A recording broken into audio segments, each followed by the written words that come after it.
All right, we'll go ahead and get started here. Great to have everyone here for this No-Till Farmer webinar with Sound Agriculture. Maximize your crop's potential by getting acquainted with the soil. My name is Noah Newman. I'm an editor with No-Till Farmer and the Lessiter Media crew here. So our understanding of what's happening beneath the surface is changing daily, from how plants interact with billions of microbes to the impact of AMF on nutrient availability. Our speakers will take a close look at what the science is telling us and how these findings translate to the field. And you'll see our speakers here on the side of your screen. Joining us today are Jeff Diven, Senior Director of Agronomy at Sound Agriculture, and Jessica Pupo, Senior Agronomist at Sound Agriculture. So Jeff manages technical training and in-field support. He also owns and operates a 1,500-acre farm near Thompson, Iowa. Jessica holds a master's degree in agriculture science with a focus on plant health management and soil science, and she approaches soil and plant health management through a biogeochemistry lens. So there's a little background on our speakers. Real quick before we get started, we're going to have a Q&A session at the end of the presentation, where you can pop your questions in that Q&A icon at the bottom of your screen. We'll get through those and we'll get those answered at the end of the presentation. So without further ado, let's jump right in, and Jeff and Jessica, take it away. Yeah, appreciate it. Thank you. So just to set the stage a little bit on the discussion that we're going to have today, first, maybe just a little bit more detailed introduction of myself and Jessica, just get to know who you're talking to and listening to here this afternoon. And then we'll dig into the fun part, really talking about how we see this opportunity setting up for the intersection of conventional nutrition, biologicals, just activating and thinking about soil health. Why does it all come together, and why is it something that you should consider within your operation? So that'll take us through both challenges, opportunities, and ultimately a solution that we have for you to solve for that situation. So as mentioned, lead the agronomy team here at Sound, been with the company a little over 3 years. Always deeply rooted in agriculture. It's just a way of life for me, and it's always been something that I've been trying to bring technology kind of back home. What makes sense on my own farm is what I like to put out there and talk to people about every day, and ultimately Source is one of those products. And solving for this whole idea of soil health has been a really interesting journey, and something that I've found a pretty deep passion for. And I'm really proud to say that we've assembled a team here at Sound who shares in that with me, if not to the same extent, maybe a little bit more. And Jessica is a prime example of that. And I'll kind of hand it over to her to give a little further introduction of herself. Hello, my name is Jessica Pupo. I am a senior agronomist here at Sound. I've been with Sound for just over 2 years. I cover most of the states west of the Rockies, and came to Sound through a passion for soil health and working with farmers, and I've really enjoyed my time here and really exploring the depths of soil health, including the microbiome, which we'll talk about today. All right. Appreciate it. So if you don't know much about Sound or haven't heard of us, this is just a little bit of an overall background of who we are and what we are trying to solve for in this industry. So first and foremost, we have a commitment to raising crops and food in a more sustainable way. And there's a lot of different ways to attack that problem. We've chose to do it with soil science and really activating soil biology as a means to reduce the overall requirement of synthetic fertilizers on our crops. So to get there, it's been about a 10-year journey so far. And as a startup, we have a lot of interest from some of the biggest players that you all trust for crop protection and seed products in the industry. So with investments from companies like Bayer and Syngenta, we've been able to really kind of forge our own path in this very unique small molecule chemistry market, and have a chemistry solution to really approach the sustainable mission that we have. So our company is about 140 individuals strong. We've got 30 patents ranging from some of the molecules that we'll talk about here today, all the way through plant breeding and genetics, and are really touching a lot of acres at this point. So about 1.5 million acres last year with the Source product applied. And this all is culminated and has stemmed from very extensive research of the company and the agronomy team specifically, which Jessica and I'll talk about today, but really understanding how we are able to achieve performance on crops like corn, soybeans, wheat, cotton, alfalfa, grass, hay, and then many, many more, which we're currently doing research and expanding towards. So just a little bit kind of broadly about our company, and then very specifically, I think we bring a level of hands-on engagement to a segment of the industry that has kind of been a shotgun approach in the past. So I know some of these products and kind of the secondary fertility market even, oftentimes you might buy a product and never really see or hear from someone about how, where, and why you should use it. And that's about the exact opposite of how we try to operate. So our team is scattered really throughout the country, right in your backyard. Everything from our sales team to our agronomists to our customer experience. We want to make sure that you're understanding where, how, and why to use the product. And it starts with a great team and great people. I'm really proud of who we have out in all the regions that you all represent, trying to make sure that we're using this product in the best way possible. So just a little bit of our team there, and then we have great product development in our lab and our home base out on the West Coast.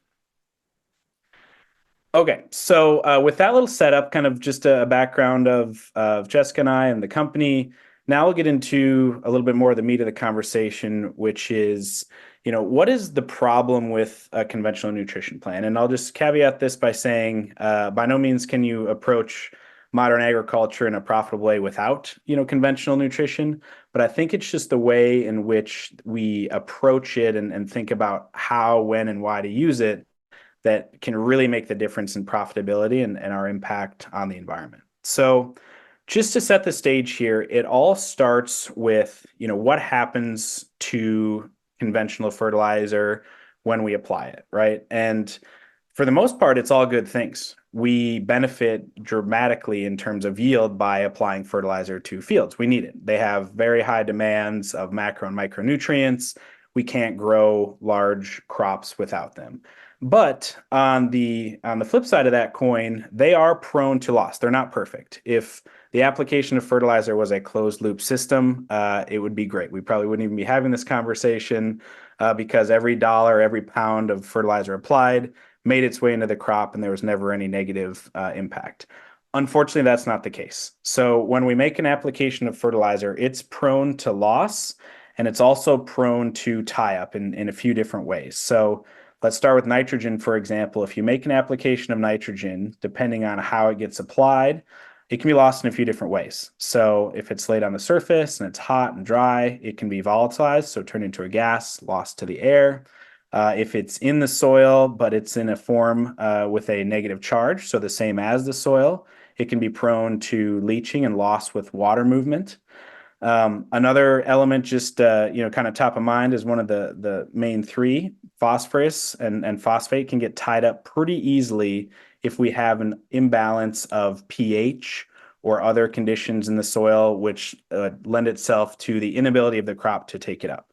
So it doesn't do any good if you have a savings account that can't be accessed. And that's oftentimes the challenge that we face when applying phosphorus.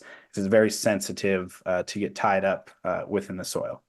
And then ultimately, we are depending a lot on microbes to convert and transport these new applied nutrients into the plant. So it doesn't really matter how much fertility is in the soil at the end of the day if we don't have a mechanism to get into a plant. And it's not as simple as just sticking a root in the ground and everything is in a perfectly available form that the plant can take up. That's primarily what Jessica's section will be here in just a little bit. So I'll kind of leave that one. But it is a very, very large part of why this conversation is happening today is about 80% or 3/4 of the applied nutrients are microbially mediated, meaning microbes play a part in them making their way into the plant to ultimately drive yield. So that's just a little setup of what can happen to applied fertilizer. And our solve for this has traditionally been kind of a little bit of an insurance policy of let's just put on a little extra, right? We know we're going to lose some nitrogen. We know we're going to tie up some P. We just treat it kind of like insurance and put on a little extra and make sure that we have enough. And I'll tell you why that is risky and challenging for a couple different reasons. Number one is we can't just approach nutrition by, a few factors. We have to consider the whole system and this balanced approach towards yield. Some of you or a lot of you have probably seen this graphic in the past. Liebig's law of the minimum just saying that yield is determined by the most limiting factor. So it doesn't matter how much nitrogen you have, right, if you have no phosphorus. It doesn't matter how much NP and K you have if you have no water, right? They all have to operate and achieve yield together. It's how plants ultimately are the most productive. One element of this, though, that doesn't really lend itself to the typical conversation is how we create some of these dependency issues or a lack of resiliency by only factoring in and managing for a few items. For example, if you are considering something like N and P as just maybe two applications that you're making during the year, if you're not also applying potassium, right, you have trouble mobilizing some of those nutrients within the plant, or you could have stock quality issues. Ultimately, you could lose that crop due to wind event, even though it had enough nitrogen and phosphorus. So that's why we have to consider the system. But on the opposite side of the system is we also have a cost potentially if we overmanage a single nutrient. So what's not represented quite as well in this chart is what if one of those staves like nitrogen was twice as high as everything else, right? What does that mean? Because nitrogen is one of those ones, like I mentioned, we often approach in kind of the insurance format of I'll just put on a little extra. That way I know I have enough.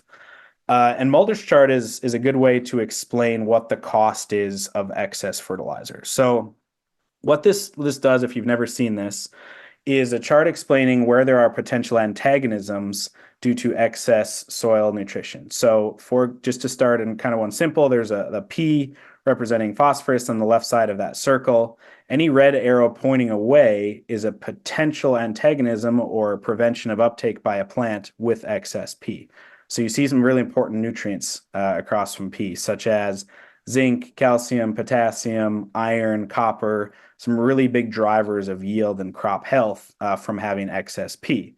And this could be, caused from a variety of things in your soil, long history of manure applied too frequently, P applied too frequently, which could be yield limiting ultimately at the end of the day, versus just kind of putting it in the bank as we sometimes have thought about this. Nitrogen's the same way, right? Excess nitrogen leads to potential antagonisms of some pretty important elements, boron, copper, and potassium. So a lot of our micronutrients that we see as deficient when we go out and soil test are opposite excess N and P, which makes sense because they're often applied in excess. It's really easy to push that button on the monitor and put on a little bit extra of those nutrients.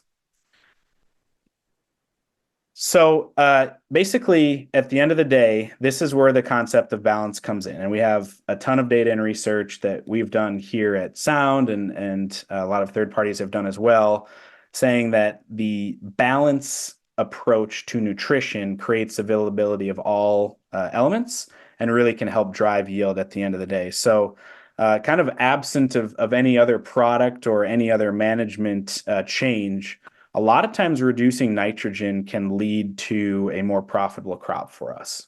So it's very rarely yield limiting, especially when we've gotten to tissue tests.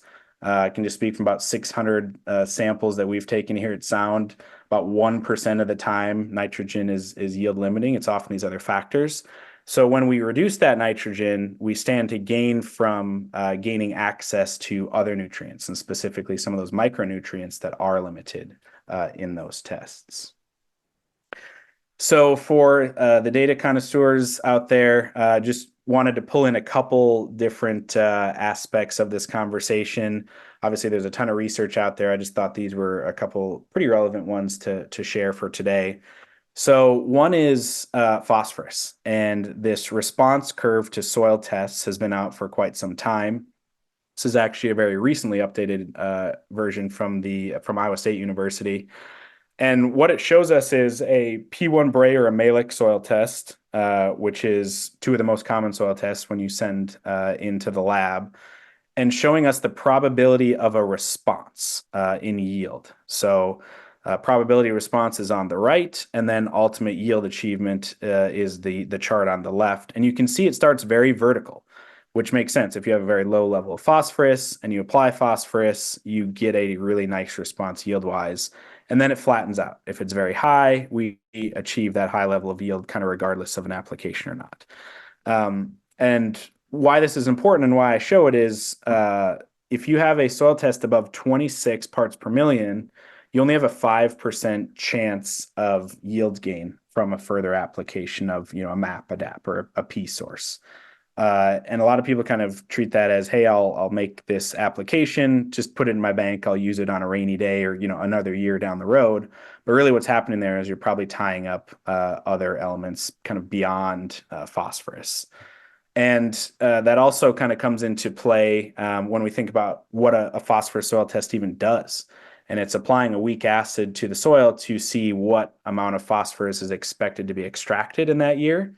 It's really nothing to do with what is the full potential or full amount of phosphorus in that soil, which could be in the hundreds, if not thousands of pounds. So it's very high, and we're just understanding what's coming out. So that just points to the need of not over applying to make sure that we don't tie up some of those other nutrients. From a nitrogen standpoint, this was a pretty interesting trial from last year at the University of Illinois, where there was actually an approach and a desired understanding of what happens if you put on that last 25 or 50 pounds of N, because the crop looks like it has good potential, right? So they started these trials at about 185 pounds of applied N, which is a pretty standard recommendation across the Corn Belt. Said, all right, what happens if we put on about 50 more pounds? It can't be bad, right? It's just only going to give us good outcomes. And what they found was there were small marginal yield gains. You can see there, single digits for the most part. But most notably, the very negative ROI. So that last 50 pounds, even though it added a couple bushels, it was to the tune of about a negative $30 ROI. So it costs them more than it gained them in yield. And even in some cases, probably tied up other nutrients and had negative implications towards the end of the season. But I thought that was an interesting one to show, those last couple bushels, even though it may seem like a win, really is a financial loss at the end of the day.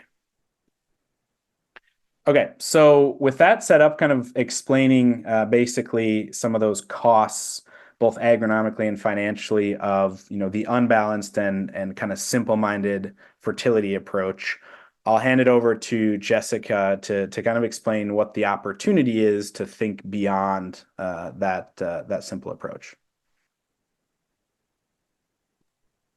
Awesome. Thank you, Jeff. And thanks for teaching us about the importance of balancing nutrients, both the stuff that we're putting in the field and what is already in our soil. So I'm going to take us on a deeper look into what's happening in our soils to explore how nutrients are exchanged to create that balance in the soil for us. So we can't talk about nutrients without first talking about microbes. This we always like to start with showing that in 1 teaspoon of soil, there's about 1 billion microbes. So this is something that we've neglected harnessing the power of for quite a while. And these microbes, we know if they're utilized, they can provide us with nutrients that the plant can use throughout the season, with their ability to unlock and solubilize different nutrients such as nitrogen and phosphorus. A lot of farmers have asked me, how do I know I have microbes in my soil? Well, Jeff, I'm going to go to the next slide. Every field contains a rich, unique, and diverse ecosystem, more diverse than the tropical rainforest, actually. So some soils are obviously worse off than others, but all agricultural soils contain microbes of some form, or else our plants wouldn't grow. So as Jeff had showed just a couple slides back, we found the University of Illinois has recently found that about 67% of nitrogen in corn comes from our soils and not from commercial input. So we know that those microbes in our soil are doing many things for us, the things that we've studied, like nitrogen and phosphorus, but many other things as well. And so we know that the activities of bacteria, fungi, and other microorganisms contribute to the overall nutrient cycle in our soils, and that the interconnected relationship between our plants and microbes is really crucial for the health and fertility of the soil ecosystem. So we'll take a look at some nutrients and microbes' role in helping those nutrients come into our plant. So we'll start with nitrogen. You likely all know how the process of photosynthesis works. So plants absorb carbon dioxide and then convert that into sugars and oxygen, which travel through the plant and then are distributed out the roots as root exudates. And those root exudates are a mix of carbon complex sugars, organic acids, amino acids, enzymes, and some secondary metabolites. Those exudates are released as a means of communication to microbes and to influence the immediate soil environment, so the rhizosphere. Microbes are attracted to the roots through unique signals released with these root exudates. And then they stay in the rhizosphere for that sugar and carbon party that the root exudates are also providing. So there is an entrance fee to this party, though, so that's really important to keep in mind. The plant produces signals according to its needs, so whether it needs nutrients, protection, water.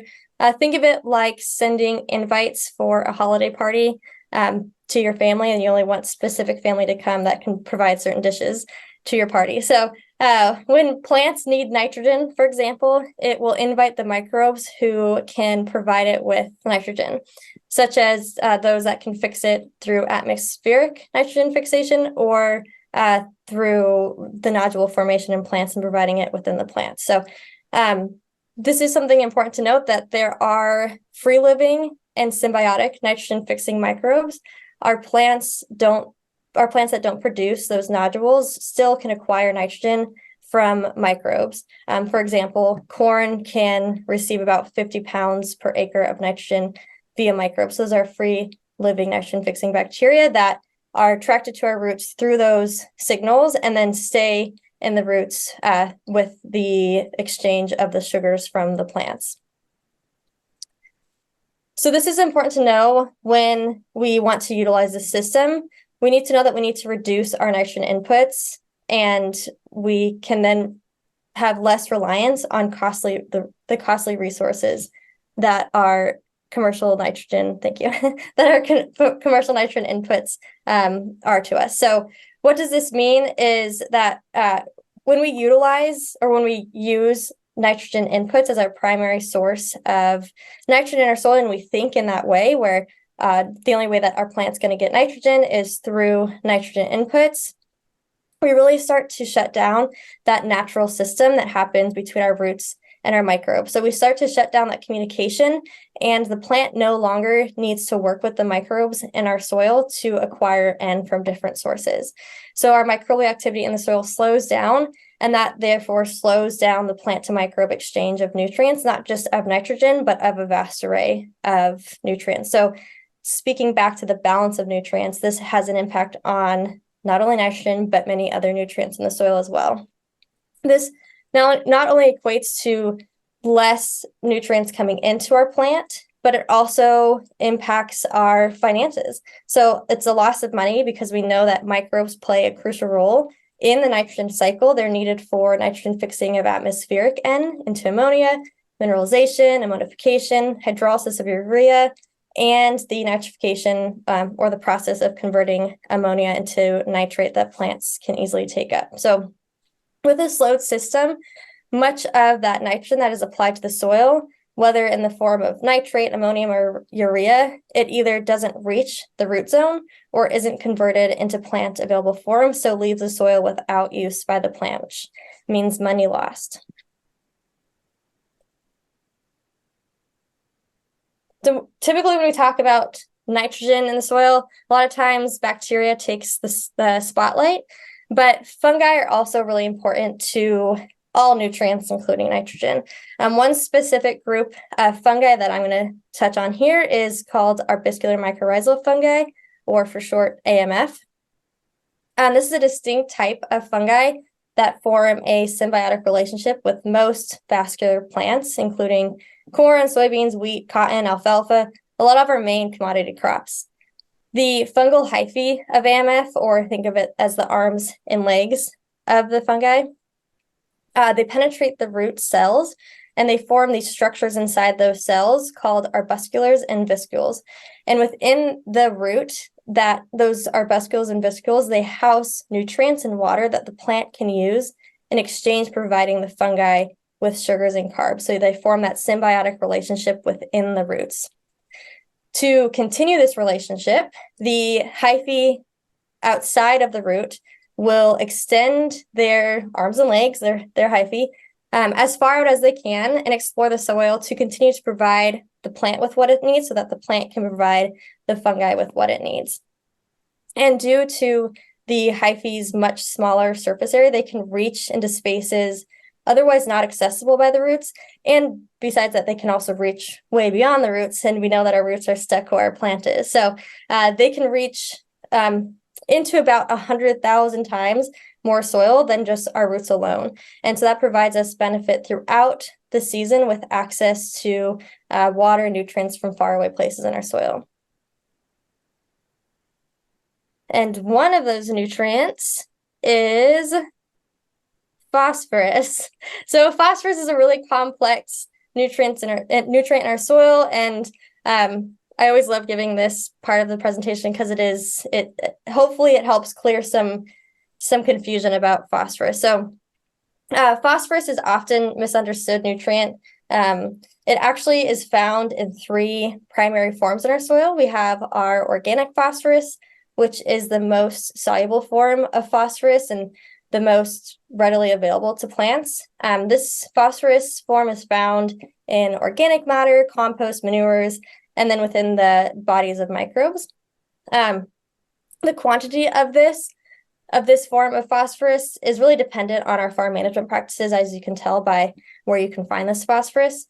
The next is phosphate minerals. So this is the most common source of phosphorus in our soils. It's where our phosphorus fertilizer comes from. And its quantity is highly dependent on the parent material of your soil. In this form, it's insoluble. So it's often in a rock phosphate form, and it must go through a weathering process to be released into the soil solution, where then it can become available to our plants. The other form of phosphorus in the soil is your sorbed P. This is your phosphorus that is stuck to clay particles, iron, aluminum oxides, and hydroxides.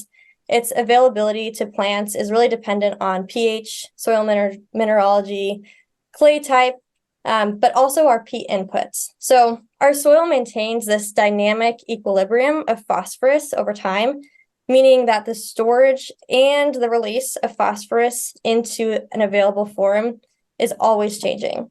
And that's why it's very confusing, especially when you're looking at soil tests to determine what's actually available. This implies that the overuse of phosphorus inputs can disrupt the balance, and that leads us to an increase in both loss of P and absorption of P, but not necessarily resulting in an increase in its immediate availability. So, like I said, pretty complex system. So how do we know how much phosphorus is actually in our soil? Unfortunately, our phosphorus tests don't tell us the whole story in our soil, as you can see.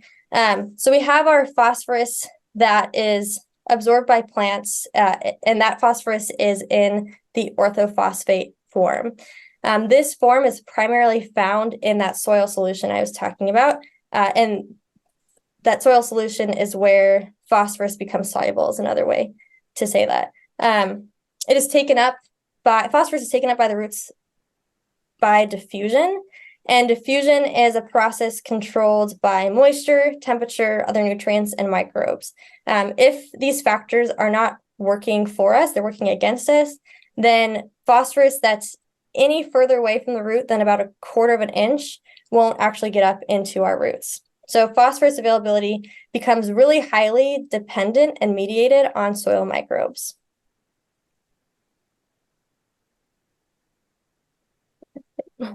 The most effective and efficient way then to get phosphorus into our plants is through what are called phosphorus solubilizing microbes. This is both fungi and bacteria. Our phosphorus solubilizing microbes can mineralize organic P, they can solubilize inorganic P, and they can also store phosphorus in their biomass. Phosphorus solubilizing fungi or phosphorus mobilizing fungi have much longer legs than our roots, as we already discussed. And phosphorus solubilizing fungi use organic acids and these enzymes that they can produce to enhance and induce weathering.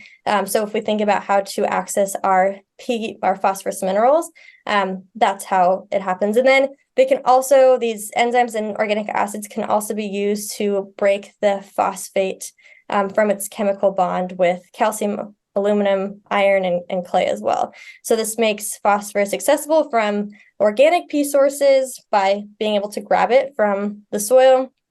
And then it can make insoluble phosphorus soluble, as well as provide our plants with some of that mineral P to a much smaller extent.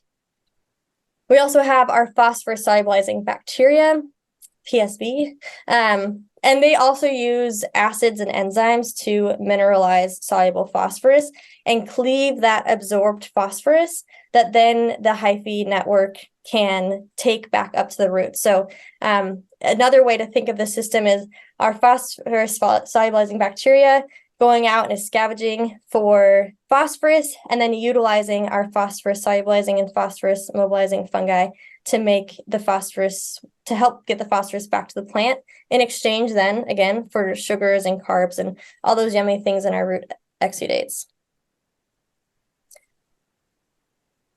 So to round this all out, phosphorus and nitrogen, along with most macro and micronutrients, are accessed by the plant through various microbial processes, as we just discussed.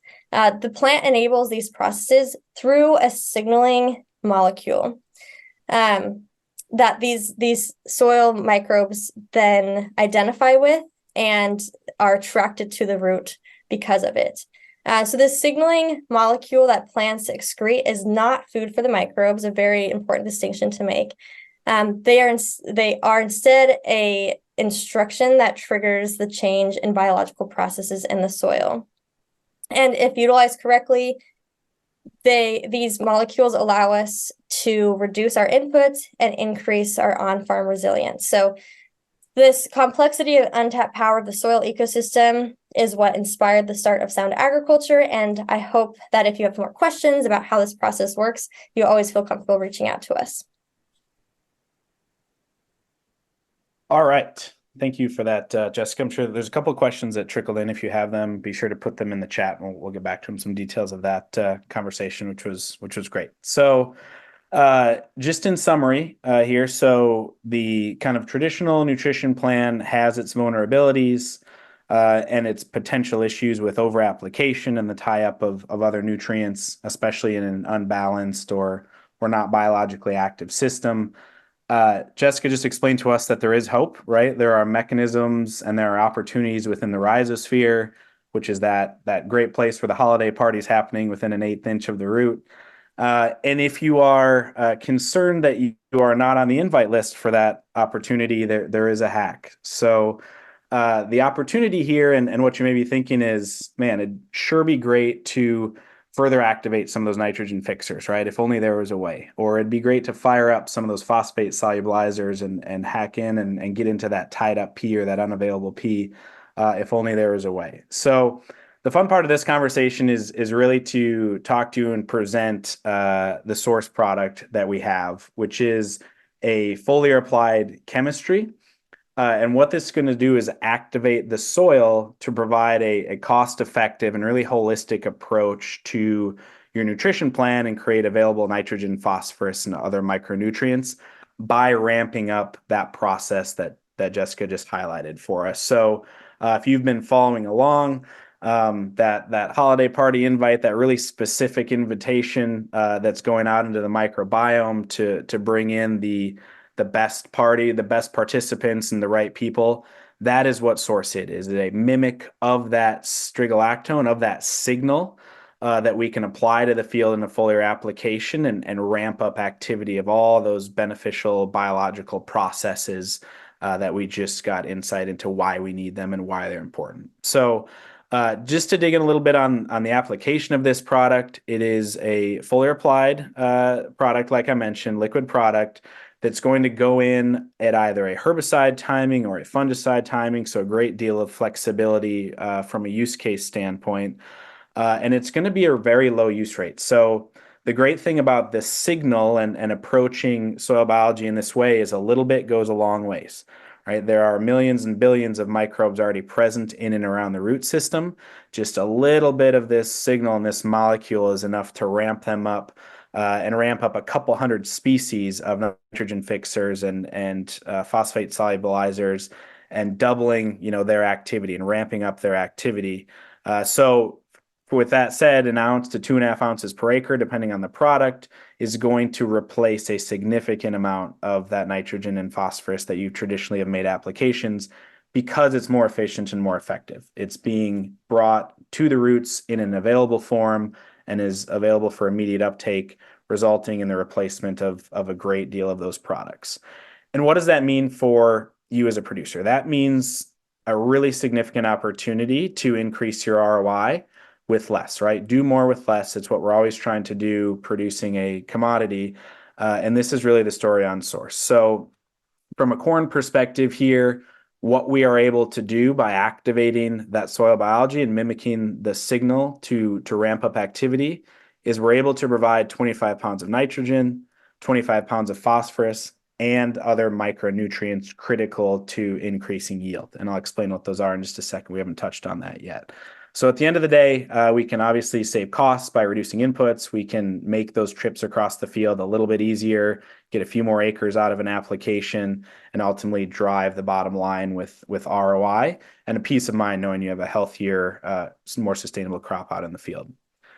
From a product perspective, I mentioned the 6 crops that were labeled for at the beginning of this conversation. Here's how they shake out from a specific product perspective. So we have 2 different options, Source DC and Source XC, which are different combinations of active ingredients that are the most successful signals on these crops, as we've determined in our research. So our Source DC product goes on at 1 ounce per acre on our corn, cotton, grass hay, and alfalfa. We want to target that either with a herbicide pass or a fungicide pass. Cotton, we can go on squaring mid-bloom, and some of our forages and our hay and alfalfa crops, early vegetative, in order to gain from that peak biomass opportunity in season, in the middle of the season. So that's the Source DC product. Source XC on the right goes on soybeans, wheat, about 2.5 ounces per acre. And then we can have similar options for application from that standpoint as well. Okay, so maybe thinking if you have a little bit of a background in biologicals, what is different about the Source product, right? You've talked about some of the same things you might be trying to solve for with those products. The big difference is that it's a chemistry. So we are stimulating that native biology, the biology that already exists and is thriving within your specific field. It's different everywhere, right? If you take these samples, every different state, every different region is different for many reasons, and they've already struck that balance. We act to magnify and bring out the best in what is already there. So since it's chemistry, it's really easy to handle. It can sit on the shelf. It's not something that you're trying to keep alive or handle in any special way. Once applied to the field, like I mentioned, it's activating what you already have. And then ultimately, we want to focus and make sure that you have the best opportunity to win. So not to say that just because this is a chemistry, that it works absolutely everywhere. We have an understanding. We've done a lot of legwork to understand where that is. And you'll see here moving forward what exactly we have determined to be some of those indicators of why you should apply Source to a given field.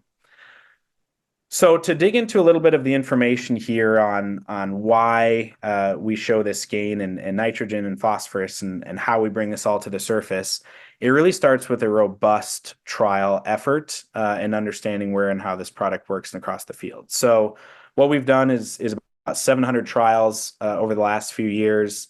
Layer that on top of about 600 tissue samples, a couple hundred soil samples that go and dig into, ultimately soil health and the Haney test.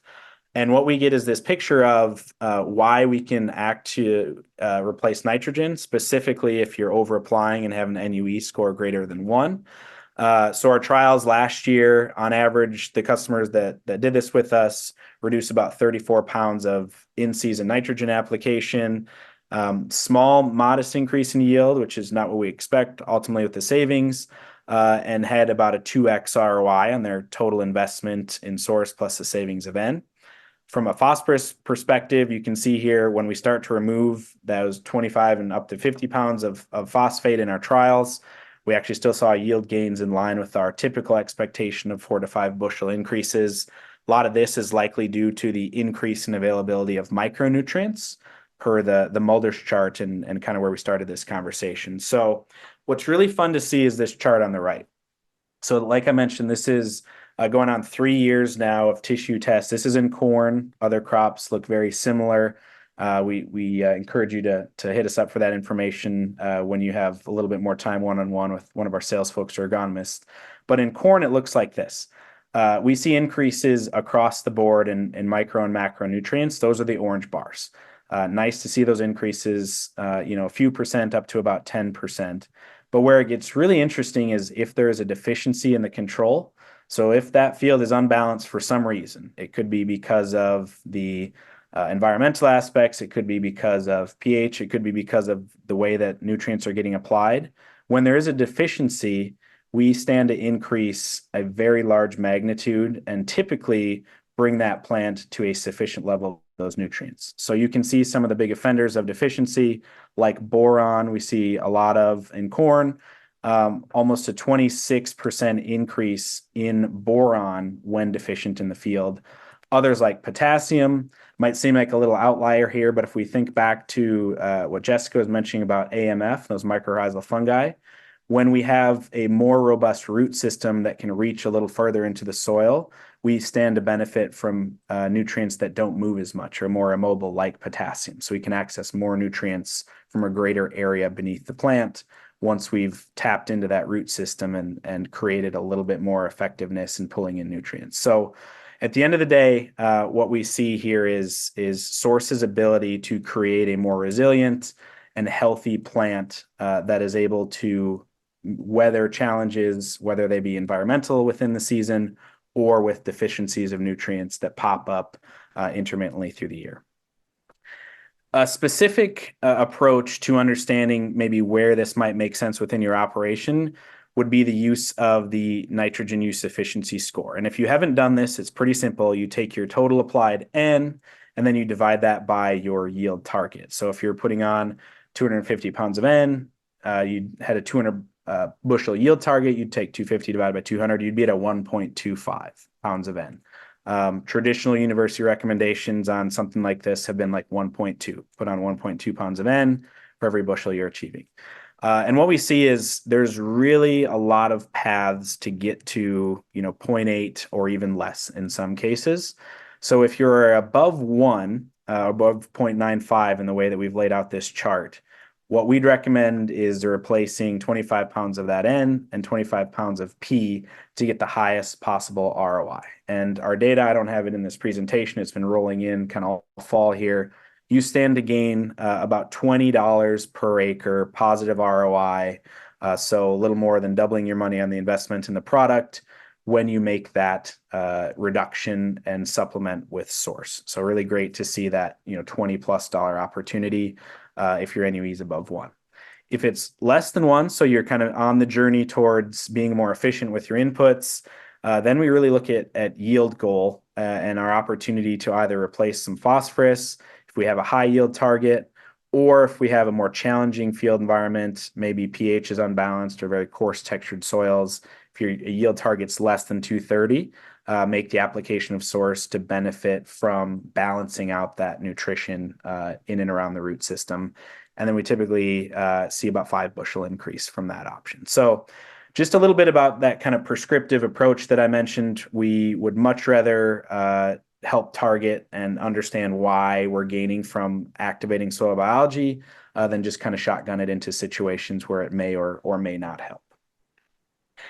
And with that approach, we are very confident in the opportunity, and we know that there's perceived risk, right, from trying something new or putting on less fertilizer on your field, and there's a lot at stake for you, and I know that personally as a producer myself. So what we've done to offset that risk and really completely reduce it is put together 2 of the most comprehensive and I think strongest plans to actually replace your investment with us if there is for some reason not the expected result achieved at the end of the year. So those look 2 different ways. They are a fertilizer replacement guarantee, which means if you reduce 25 pounds of N and or P with us, we'll actually write you a check up to $100 per acre back if you don't maintain yield. So by a case of product with us. If you don't maintain yield and are cutting back on those nutrients, we'll give you up to $100 per acre back. Very simple program, uses field averages. We're not trying to make it overcomplicated. Very, very strong program from that standpoint. The other is the yield performance. So on some of our other crops, soy, cotton, we get a little bit broader reach into this program. If you leave us a check strip out in the field, we'll analyze that and give you your money back in the product if it doesn't perform. So either way, you're whole, if not a little bit beyond that in the fertilizer replacement guarantee by investing with us. And we take that to heart, and we really want to make sure that these are the right options for you. And that's why we've developed these two guarantees. So spent a little bit of time on that one. I think it's a very important aspect of us having some skin in the game as well by making and recommending these changes. Okay, so just to kind of wrap up everything, and we'll get into questions. I'll probably offer Jessica the opportunity here to provide any wrap up as well if she heard an opportunity from my section there. But just to summarize kind of the whole conversation here, number one, applied fertilizer is often treated somewhat like insurance, right? We know that there's going to be applied fertilizer lost or tied up. And our easiest and simplest defense mechanism for that is to apply more and hope that we have the right amount by the end of the season. So that's number one. Secondly, we got into the fact that over application of fertilizer has costs, and those costs can be agronomic. They can tie up other nutrients. They can also be economical. They can take away from your bottom line and your profitability at the end of the day. Third item that we hit on there is that there is an opportunity to leverage soil biology to make up the difference and provide some of that nutrition back in ways that we are not being or are establishing that cost to the environment or to our bottom line. And then we wrapped up fourth with Source there as a soil activator. So that is a means to enable your soil to make sure that it has the fully ramped up ability to provide that nutrition back and to create that balanced approach, and ultimately put more money in your pocket through an alternative approach to your soil fertility program. So that's a little bit kind of the journey that we went through there. Glad that you were on that with us. And now I'll open it up to both Jessica, if she has any kind of closing thoughts, as well as questions from the group. Yeah, that was great, Jeff. Agreed with your closing thoughts, and just want to let anyone know that I've answered questions to already in the Q&A. If you have any follow-up, please feel free to continue exchanging conversation here. I'm answering one actively right now. So. All right.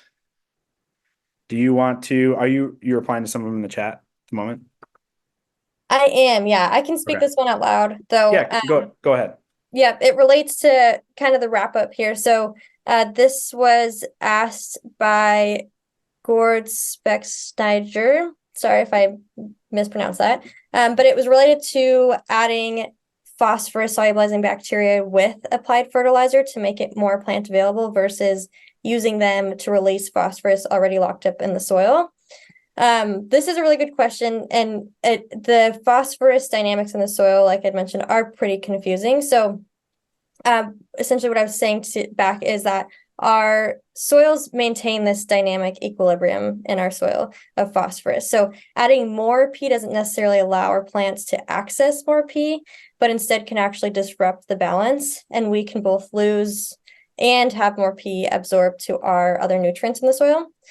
So short answer is the more P applied, the more may be locked up over time. And so it becomes your decision when it comes to applying more P, whether or not you want to increase this bank account of phosphorus in the soil or take from what's already there. And so this is not to say that you shouldn't apply phosphorus at all. And I guess that's a clear message to have throughout all this is that's definitely not what we're preaching for any of this, but instead to think of utilizing the microbes in your soil to access nutrients that you already have in your soil. And that goes along with phosphorus, it goes along with nitrogen, but also goes along with a lot of the microbes in your soil as well, micronutrients. Great, thanks for that one. Have a couple, let's see here. I'll go to Sue's question. The effectiveness of the application affected by the amount of water in the soil? So good question. When we think about the mode of action, I went through it quick. So we actually act as a soil amendment, but the application is foliar, which is a little bit interesting. So when we apply source to plant tissue, it is translocating down into the root system and then creating that area of activity right in and around the roots in the rhizosphere. So ultimately, yes, I mean, if we have sufficient water and we're not severely drought stressed, that movement is happening within the plant on a daily basis. Kind of a similar consideration to when you spray your herbicide. You know, you don't want to spray when they're extremely stressed late in the day, but any kind of standard or normal situation in terms of water availability is going to be fine and get that product to where it needs to be.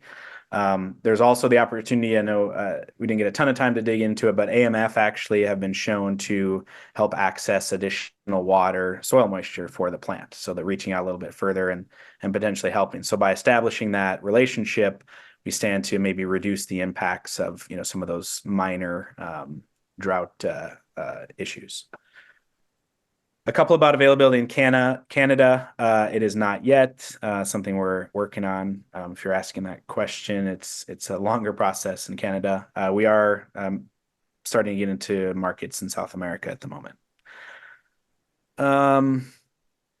How fast it works, I can answer this one, probably a pretty quick one. So once we make that application, and like I just mentioned, we translocate that active down into the soil, we will see that activity within a few days and really stand to benefit from the increased metabolism of the bacteria and the microbes that we're targeting for a couple of weeks, if not months, kind of depending on how the rest of the season plays out. So if we think of kind of that short-term shot of energy, those microbes and bacteria are then reproducing at a higher level, and we have a higher level for the balance of the season. So, but yeah, activity in just a few days.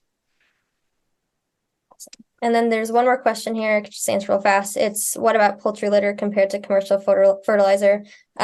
We are on quite a bit of fields with different types of manure and compost. I would say when applying on those fields, we definitely have seen great benefits in manured fields if you have a good balance of, I mean, people who are just using manure on their field and not any sort of commercial fertilizer. I've seen great benefits on those fields.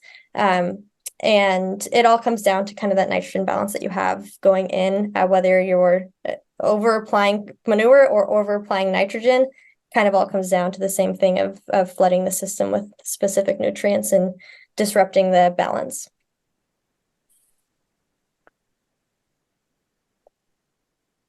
Perfect. Question there, and can source be used on pasture? Yes, it can be used on pasture. We have folks use it on pasture. Then kind of the second aspect of the question is with withdrawal periods. So sometimes in certain products and chemicals, the way they're registered, if they're still in the tissue, there's like a period of time you'd have to wait. Obviously, we haven't had any issues with that within this. So acting as a soil amendment, we're not affecting the plant in any way. We're not triggering a plant level response. Just that soil level response. So yeah, no limitations from that standpoint on pasture, and same goes with silage, corn silage. We didn't talk about that much here today.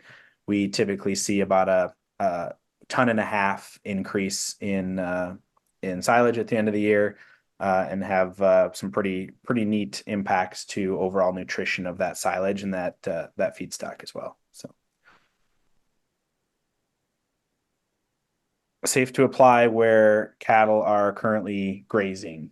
Yeah, so I'm not sure exactly the limitations on that as far as if they'd be in that paddock or not. That's maybe a question to dig into a little bit deeper, but no major limitations in terms of re-entry to the field afterwards. And then the last question here, effects of AMF on native microbes. I don't know if that question was answered, but I'd say to summarize that AMF work well with native microbes, and AMF are part of the native microbial system.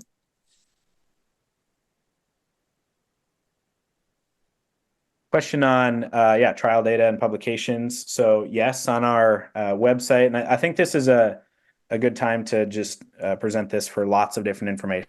But our website, sound.ag, has a ton of great resources available. So there's access to trial data, there's a whole page dedicated towards third-party trial data. If you don't want to hear it from us, you can hear it from those research partners. We also have some really, really good explanations of the mode of action. So if Jessica or I's version wasn't super clear today and you want to learn more, there's a great short video about 2.5 minutes that walks through the mode of action, and there's additional resources there. There's also a dealer locator. So if you are interested in purchasing the product, you can put in your zip code and see all the dealers within your area. And if there's not a dealer close enough to you, we can also help you get that product in some other ways as well. So sound.ag, sound.ag is going to be a great resource to click a little bit deeper into anything that Jessica and I just highlighted, as well as find some local resources as well. That cleared the queue almost right on time. So maybe we'll give just a few seconds here for any additional questions. And I'll just take this opportunity, if there are no additional questions, to just really thank everyone for listening in here this afternoon. Jessica and I just really love talking about this opportunity. So appreciate everyone's time here today. All right, that was a great presentation. Yeah, thank you both. The hour just flew by. Our time's up. We're right at about 3 o'clock here. But just a reminder to everyone right now, we are recording this session, so keep an eye on your email. You should be getting a recording of the session in your inbox within 24 hours or so, and we'll also post it on our No-Till Farmer YouTube page and no-tillfarmer.com as well if you want to go back and rewatch it or share the presentation with any of your coworkers, family, or friends. Definitely encourage you to do that. So on behalf of Sound Agriculture and all of us here at No-Till Farmer, thank you so much for tuning into this webinar, and hope you have a great day.